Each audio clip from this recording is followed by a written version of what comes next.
Uutiset. Tästä vuodesta lähtien ihmiset ovat käyttäneet DT-tuotteita. DT-voiteet. Pihkatervavoide.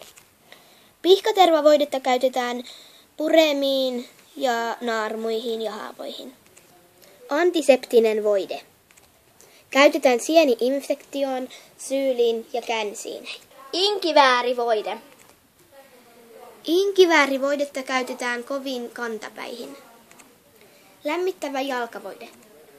Lämmittävä jalkavoidetta käytetään koviin kantapäihin ja lämmittää jalkoja.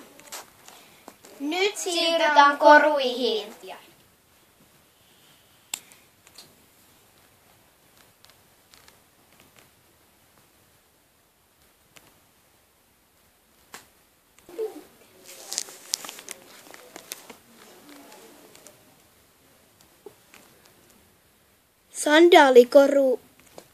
Sandaalikoru on kultainen ja sitten siinä on vaaleanpunaista ja värejä ja hopeaketju. Roikkuvat korvikset on vihreät. Pöllökorvikset ovat nappikorvikset. Delfiinikorvikset ovat roikkuvat. Kukkokaulakoru on vaaleanpunainen ja hopea. Perhoskaulakoru, se on aikuisten ja lasten kaulakoru ja mustavalkoinen. Siniset nappikorvikset ovat tosi hienot, ne on nappikorvikset.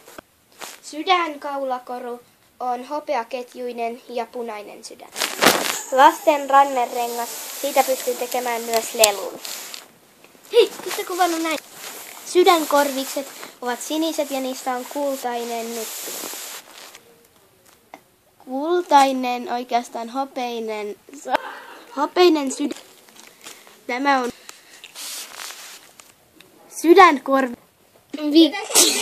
Sydänkorvikset ovat siniset ja